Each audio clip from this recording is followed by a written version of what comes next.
요즘 암이 정말 많이 늘고 있다고 하는데요. 암 초기 증상, 무심코 넘기면 안 되는 신호들 알려주세요. 암 환자가 정말 많이 늘고 있는데 초기부터 발견되는 확률이 아직도 많이 떨어지고 있습니다. 암 초기 증상을 가지고 병원을 가보시는 것도 좋지만 가장 중요한 거는 정기적인 검진이다. 잊지 마시고 얘기 시작해 보겠습니다. 암은 초기 단계부터 뚜렷한 증상이 없는 경우가 많습니다. 난소암 같은 경우는 중기까지 넘어가서 전이가 돼 있어도 증상이 거의 없는 경우들이 많아요. 배에 복수가 찰 때도 소화가 안 되나? 넘어가는 경우가 굉장히 많거든요. 그래서 일반적으로는 알기 굉장히 어렵습니다. 하지만 지금 얘기할 몇 가지 증상들이 좀 있다고 하면 신경 써서 보시고 병원에 방문해서 마저 확인하는 것이 좋습니다. 설명할 수 없는 체중 감소나 좀 심한 피로감들은 여러 종류의 암과 관련이 될 수 있습니다. 지속적인 기침, 감기가 아닌데도 혹은 정상적인 그냥 가벼운 치료들을 하고 있음에도 불구하고 좋아지지 않는 기침들, 목소리의 변화, 일시적으로는 쉴 수 있는데 별 일도 없었는데 계속해서 목소리가 이상하네 라고 하는 경우에도 후두암이나 폐암의 징후일 수 있기 때문에 보시면 되고요. 물론 2, 3주 정도 지속되는 기침은 암을 걱정하시는 게 아니라 기관지가 예민해서 생기는 거니까 한 달, 2달 넘어갈 때 고민해 보시면 됩니다. 변비나 설사 같은 문제가 갑자기 나타난 뒤에 해소되지 않는 경우 2달, 석 달씩 반복해서 변비약이든 설사약이든 치료를 함에도 불구하고 그때만 잠깐 좋아졌다가 계속되는 경우에 대장암이라든가 검사들을 시행해 볼 수도 있겠습니다. 그리고 생각보다 피부암이 굉장히 많습니다. 피부에 새로 생긴 점, 색깔이 갑자기 변화하거나 더 커지는 점들 같은 경우에도 40대 이후의 분들은 피부암의 신호일 수도 있기 때문에 확인해 보시는 것도 좋고, 피부에 대한 얘기가 나온 김에 호주 쪽에서 나온 논문을 보면 재밌는 얘기가 하나가 나와요. 사람들이 왼쪽 팔에만 피부암이 많이 생긴다는 거예요. 왜 그럴까라고 생각해서 연구를 해봤더니 운전할 때 창문 열고 팔 내놓고 운전하는 경우 많죠, 남자분들. 여기만 자외선이 계속 노출이 돼서 왼쪽에 피부암 확률이 높아졌어 라는 논문이 있었어요. 피부 태닝하면 좋다 그러지만 비타민 D를 위해서 햇빛 쐬는 거 좋거든요. 하지만 너무 늘상 자주 노출시키는 거는 주의할 필요가 있습니다. 배나 특히 여자분들 가슴에서 만져지는 혹이나 멍울 같은 것들도 무시하시면 안 됩니다. 정기적으로 한 달에 한 번 정도씩 만져보고 확인해 보다가 특이사항들이 점점 커진다거나 이상하게 변화한다면 바로 병원에 가서 검진을 받아보시는 것이 좋겠습니다.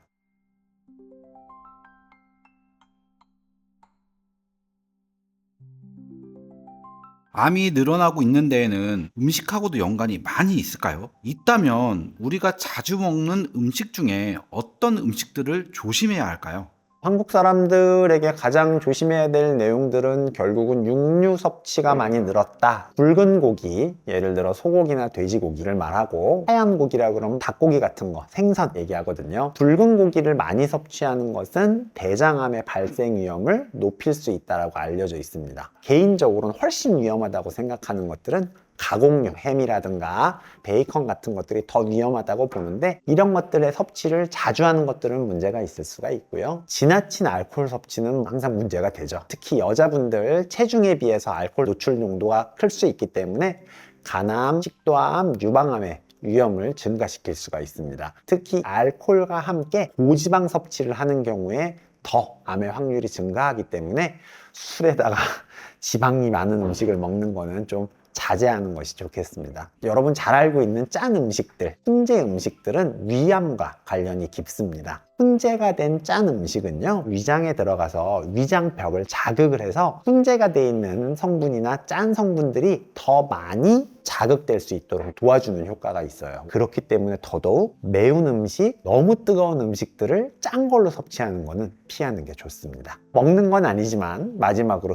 흡연은 폐암, 구강암, 식도암 등을 명확하게 유발하는 주요 위험인자 중에 하나이기 때문에 금연하시면 좋죠. 이거 지금 다 당연한 내용이잖아요. 좋다고 알고 있었는데 좋지 않은 것들을 조금 소개해드리고 넘어갈까 싶습니다. 고용량의 비타민 보충제 굉장히 많이 드시죠. 일정 이상으로 많이 드시면 해로울 수 있다는 논문들이 생각보다 최근에 많이 나오고 있습니다. 베타카로틴 보충제는요, 흡연자들에게는 폐암 위험을 증가시킬 수 있다는 연구 결과가 있어요. 비타민 E 같은 경우에도 고용량으로 섭취하는 경우에 전립선 암의 위험을 높일 수 있다는 연구들도 있습니다. 가능하면 필요한 영양소는 음식을 통해서 섭취하려고 노력하시는 게 가장 좋겠습니다. 고지방 유제품, 건강에 좋은 지방과 칼슘을 제공합니다. 드시는 걸 권장을 하지만 전립선 암, 만성 전립선염을 앓고 계시는 분들 관련해서는 위험도를 증가시킬 수 있기 때문에 과도한 고지방 식이는 주의할 필요가 있습니다. 전립선 암에 대한 위험에 대한 얘기만 일단 있기 때문에 기본적으로 조심하시면 좋지만 췌장에도 부하를 주기 때문에 췌장 소화 기능에 문제가 있으신 분들도 고지방 식이 조심하시면 같이 좋고요. 식이섬유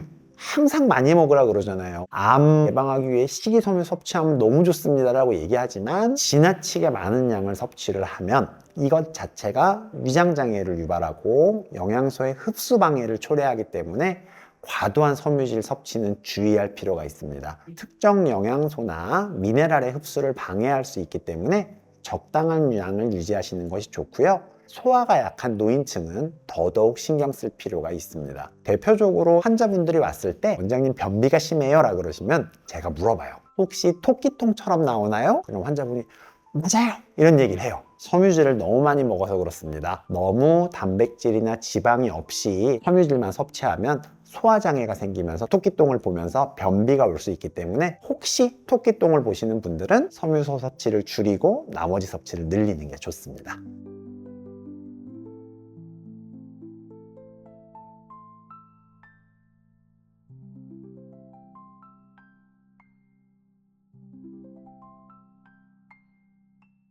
암을 멀리할 수 있는 생활 습관, 뭐부터 시작하고 뭐부터 그만둬야 될까요?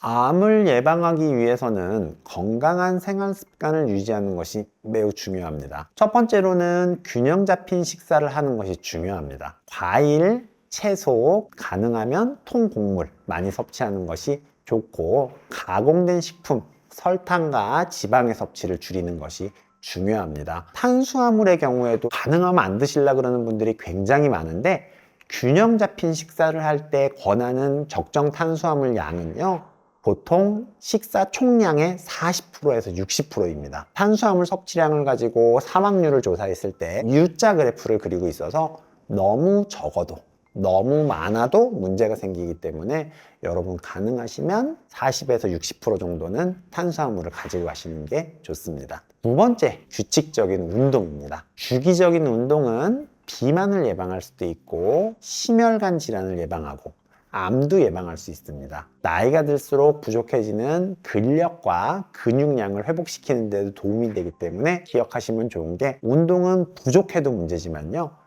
해도 문제가 됩니다. 나이가 들수록 충분한 휴식기를 거치면서 운동하는 게 좋습니다. 가능하면 일주일에 3회 이상 무리해서 운동하는 것은 피하는 것이 좋고요. 갱년기 여자분들이라면 생리가 끝난 이후 남자들도 같은 연령대 40대 후반부터는 너무 무리한 운동은 피하시는 게 유리합니다. 세 번째는요, 자외선 차단입니다. 피부암 예방을 위해서 자외선 차단제를 사용하시는 것이 좋고요. 직사광선 아래에서 오랫동안 있지 않도록 하는 것이 좋습니다. 직사광선을 충분히 쐴 수밖에 없는 야외에서 일하는 직업입니다 하시는 분들은 더운 날에도 가능하면 긴 소매 작업복, 모자 같은 거 쓰시고 아침에 나가는 길에 선블락 많이 바르시는데 일정 시간 지나면 효과가 없어집니다. 중간중간에 선블락을 덧대가지고 바르시는 것들이 좋고 머리카락이 실질적으로 햇빛을 너무 많이 쐬면 모발에도 좋지가 않고요. 머리 안에 있는 피부에도 좋지 않습니다. 심한 경우에는 화상을 입는 경우들도 있거든요. 가능하면 모자 꼭 쓰시는 게 좋고 일하는 작업장에 창문 있으신 분들 많아요. 썬팅을 해놓는 것도 좋고 창문 열고 팔 내놓는 거 안 좋다 그랬죠?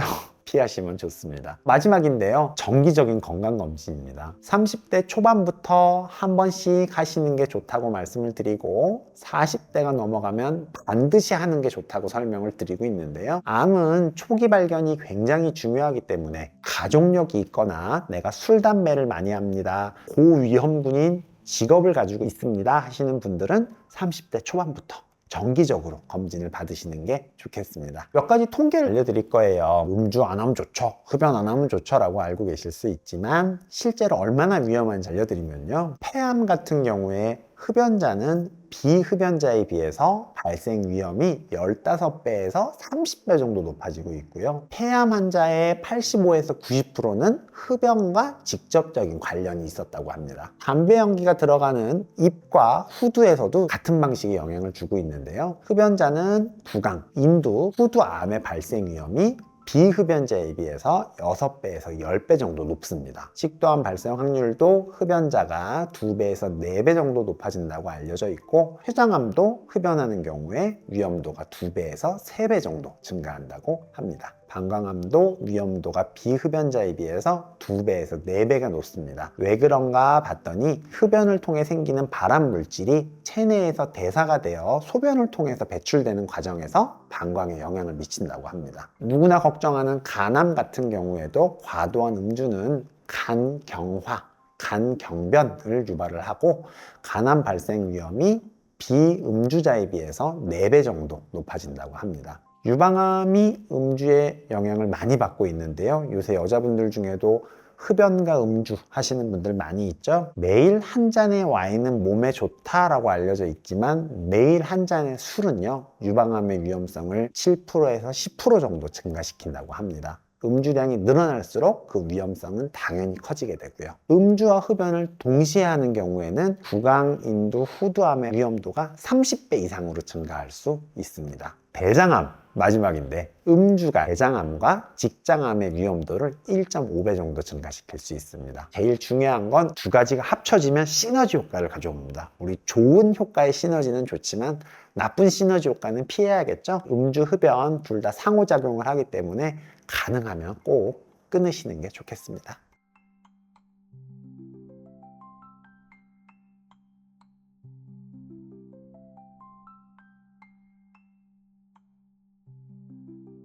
오늘은 암의 초기 증상, 암을 예방하기 위해서 하면 좋겠는 습관 알려드렸습니다. 오늘 내용도 여러분의 건강에 도움이 되었으면 좋겠습니다. 건나물TV였습니다. 감사합니다.